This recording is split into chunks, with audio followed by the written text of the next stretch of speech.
नमस्कार दोस्तों, आप सभी का बहुत बहुत स्वागत है आपके अपने इस प्लेटफॉर्म पर।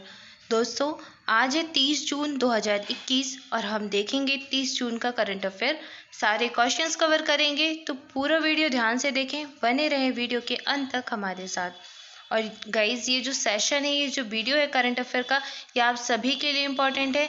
जी हाँ, अगर आप किसी भी प्रतियोगी परीक्षा की तैयारी कर रहे हैं तो ये करंट अफेयर का वीडियो जो है वो आपके लिए मोस्ट यूजफुल होने वाला है, मोस्ट इम्पॉर्टेंट है। तो पूरा वीडियो अंत तक देखें, बने रहें वीडियो के लास्ट तक। अपने दोस्तों के साथ शेयर करें, वीडियो अच्छा लगे तो वीडियो को लाइक भी करें और चैनल को सब्सक्राइब करना बिल्कुल ना भूलें। साथ ही साथ कर दें बेल आइकन प्रेस, ताकि जो नया वीडियो है उसका नोटिफिकेशन आपको ईजिली मिल जाए। आइए चलिए स्टार्ट करते हैं। देखते हैं आज का पहला प्रश्न दिवस से संबंधित है। प्रश्न क्या है? राष्ट्रीय सांख्यिकी दिवस, नेशनल स्टैटिस्टिक्स डे, निम्न में से किस दिन मनाया जाता है?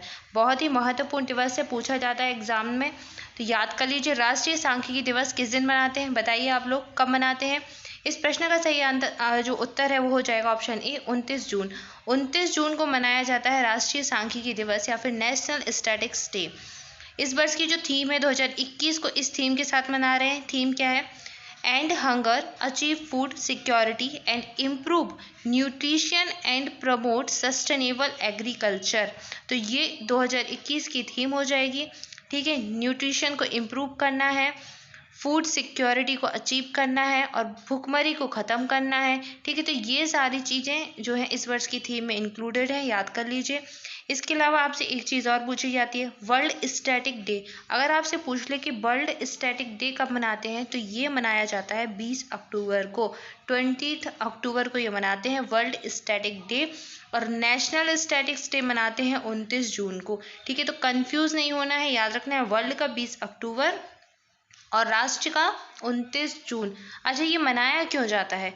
तो ये मनाते हैं पीसी महालनोबिस की जयंती के अवसर पर।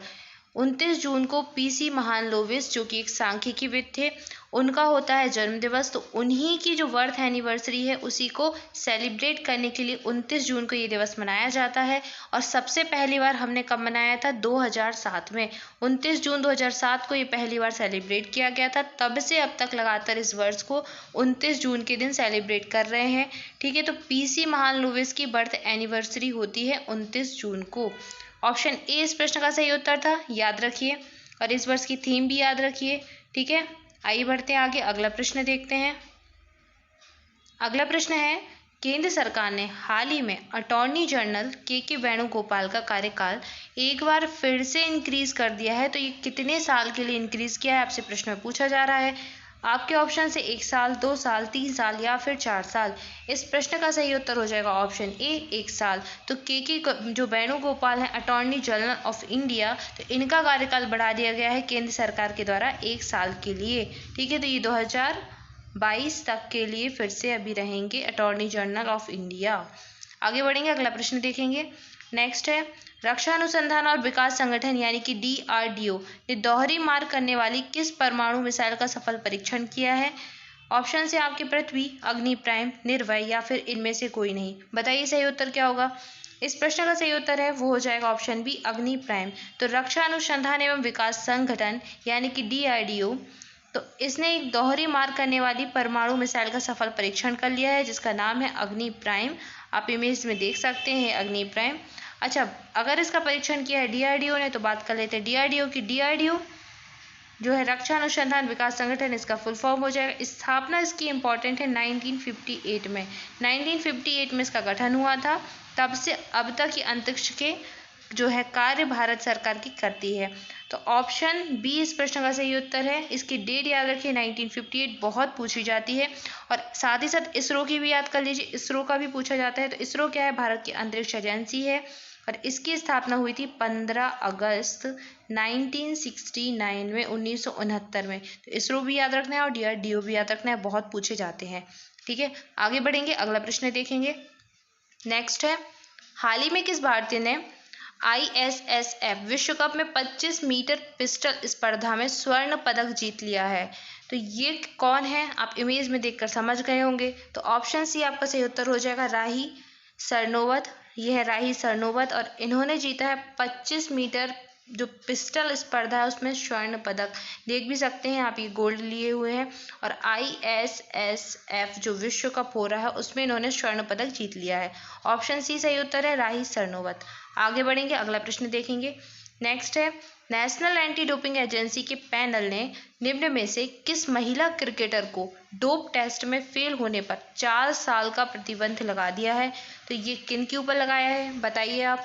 तो ये है अंशुला राव। अंशुला राव के ऊपर लगा दिया है 4 साल का प्रतिबंध, डोप टेस्ट में ये फेल हो चुकी थी। ये है महिला क्रिकेटर, ठीक है। नेशनल एंटी डोपिंग एजेंसी ने इनके ऊपर अभी लगाया है 4 साल का प्रतिबंध। ऑप्शन डी सही उत्तर हो जाएगा आपका, अंशुला राव। आगे बढ़ेंगे, अगला प्रश्न देखेंगे। अगला प्रश्न है, केंद्रीय रक्षा मंत्री राजनाथ सिंह ने सूचित किया कि भारत के पहले स्वदेशी विमान वाहक यानी कि IAC-1 को किस वर्ष तक चालू करने की योजना है? तो ये कब तक चालू किया जाएगा, ये आपसे प्रश्न में पूछा गया है। आप बताइए क्या है। ऑप्शन है आपके 2022 तक, 2025 तक, 2030 तक या फिर 2028 तक। इस प्रश्न का सही उत्तर हो जाएगा ऑप्शन ए, 2022 तक। तो केंद्रीय रक्षा मंत्री जो है राजनाथ सिंह, इन्होंने सूचित किया कि भारत के पहले स्वदेशी विमान वाहक जो है, जिसको नाम दिया गया है विक्रांत, INS विक्रांत इसका नाम रखा गया है, तो इसका जो है परिचालन शुरू हो जाएगा 2022 तक, ठीक है। तो 2022 तक इसको चालू कर लिया जाएगा, चालू करने की योजना है, ये ऐसी सूचना दी है केंद्रीय रक्षा मंत्री राजनाथ सिंह ने। ऑप्शन ए इस प्रश्न का सही उत्तर था। अब चर्चा कर लेते हैं थोड़ी इसके बारे में। IAC-1 है क्या? ये स्वदेशी, पहली चीज तो ये भारत का पहला स्वदेशी विमान वाहक है, ठीक है। तो IAC-1 वाहक जो है इसका निर्माण किया है कोचीन शिपयार्ड लिमिटेड।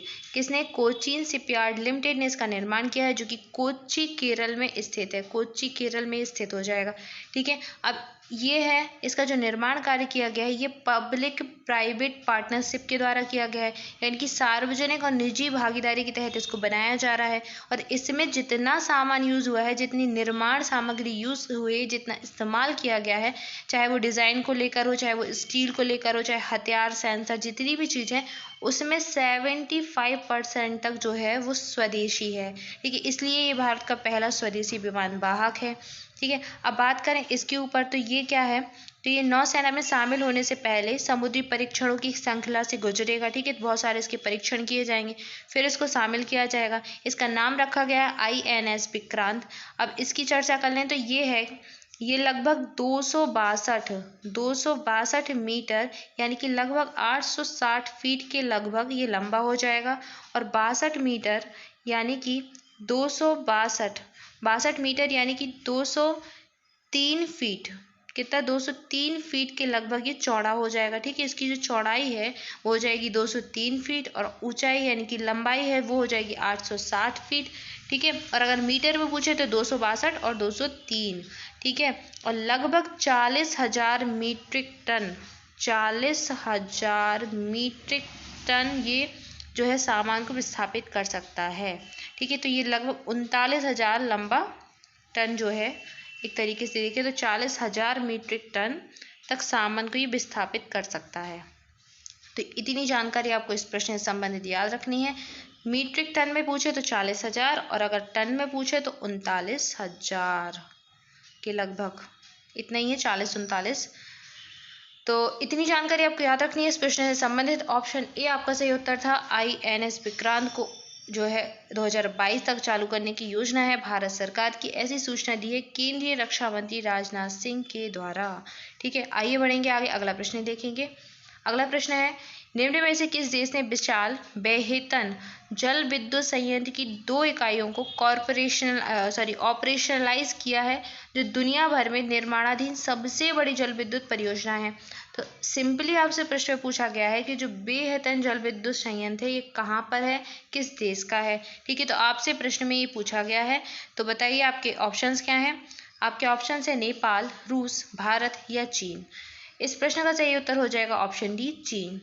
तो चीन ने विशाल बेहतन जल विद्युत संयंत्र की 2 इकाइयों को ऑपरेशनलाइज किया है और जो दुनिया भर में निर्माणाधीन सबसे बड़ी जल विद्युत परियोजना है, ठीक है। तो बेहतन जल विद्युत परियोजना का निर्माण चाइना 3 जो गॉर्जेस कॉरपोरेशन है इसके द्वारा किया जा रहा है और दुनिया के सबसे बड़े हाइड्रो पावर प्लांट का संचालक है ये, ठीक है। तो इस परियोजना में कुल जो है स्थापित क्षमता होगी कितनी, 16 मिलियन किलोवाट की, 16 मिलियन किलोवाट तक की इसकी क्षमता है विद्युत उत्पादन करने की।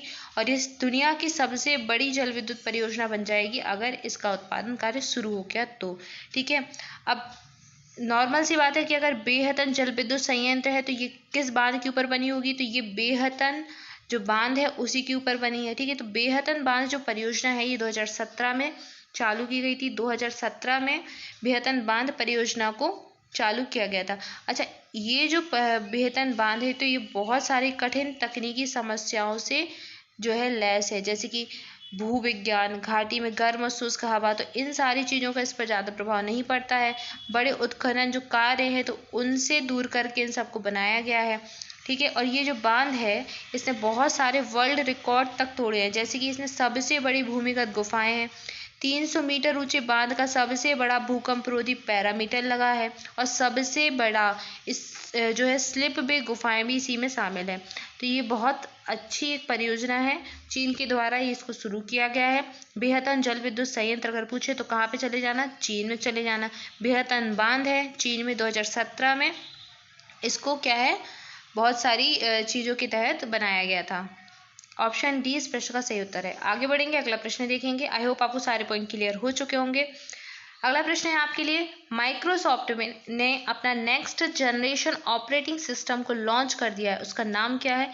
इमेज में देख के आपको आंसर समझ ही आ गया होगा, तो आंसर है आपका ऑप्शन सी, विंडोज़ 11। तो विंडोज़ 11 लॉन्च कर दिया गया है माइक्रोसॉफ्ट के द्वारा, और ये क्या है, एक ऑपरेटिंग सिस्टम है। सब जानते हैं कंप्यूटर में यूज़ होता है। आप लैपटॉप खोलते होंगे तो उसके सामने जो विंडो आती होगी उसमें लिखा आता है कि कौन सी विंडोज़ यूज़ हो रही है। तो अभी विंडोज़ 11 लॉन्च कर दी गई है, ठीक है। ऑप्शन सी सही उत्तर है। आगे बढ़ेंगे, अगला प्रश्न देखेंगे। नेक्स्ट है, विदेशी प्रजातियों वाले फलों के निर्यात को बढ़ावा देने के लिए ड्रैगन फ्रूट को किस देश में निर्यात किया गया है। तो ये ड्रैगन फ्रूट है, इमेज में आप देख सकते हैं इस तरीके का ये दिखता है। तो ये जो है निर्यात किया गया है संयुक्त अरब अमीरात से। ऑप्शन डी सही उत्तर हो जाएगा, यूएई, संयुक्त अरब अमीरात से इसको निर्यात किया गया है। और ड्रैगन फ्रूट ये इस तरीके का दिखता है। अच्छा, इसको कमलम भी कहते हैं क्योंकि कमल के तरीके से दिखता है, इसलिए हिंदी में इसको कमलम कहते हैं और वैसे इसको ड्रैगन फ्रूट कहते हैं। तो संयुक्त अरब अमीरात से इसको निर्यात किया गया है। ऑप्शन डी सही उत्तर है। अगला प्रश्न देखेंगे। नेक्स्ट है, किस आईआईटी संस्थान ने कोविड-19 के लिए रैपिड एंटीजन टेस्ट किट विकसित की है। तो ये किस आईआईटी के द्वारा विकसित की गई है, तो ये की गई है, ऑप्शन ए सही उत्तर है आपका, दिल्ली के द्वारा। आईआईटी दिल्ली ने इसको विकसित किया है। कोविड-19 की रैपिड एंटीजन टेस्ट किट है, ऑप्शन ए सही उत्तर हो जाएगा। सो गाइस, ये था आज का करंट अफेयर। आज के लिए आपका प्रश्न देख लेते हैं। प्रश्न है आपका, निम्न में से किस देश ने वर्ष 2033 में अपना पहला क्रू मिशन मंगल पर भेजने की योजना बनाई है। ऑप्शंस आपके हैं नेपाल, भारत, चीन या फिर पाकिस्तान। इस प्रश्न का सही उत्तर दोस्तों आप सभी को करना है। आप सभी कमेंट बॉक्स में आंसर जरूर करें, सारे स्टूडेंट्स आंसर जरूर करें। And thank you for watching this video. आप सभी घर पर रहें, सुरक्षित रहें और पढ़ाई करते रहें। अपनी पढ़ाई कंटिन्यू करें, पढ़ाई को बिल्कुल नहीं रोकना है। और आपके जो एग्ज़ाम है वो भी स्टार्ट हो गए हैं, तो अपनी पढ़ाई को करते रहें और डेली करंट अफेयर को वीडियो जरूर से देखें। और वीडियो अच्छा लगे तो वीडियो को लाइक करें, चैनल को सब्सक्राइब करें और अपने दोस्तों के साथ बहुत सारा शेयर करें। आज के लिए इतना ही, मिलते हैं नेक्स्ट वीडियो में। Thank you so much.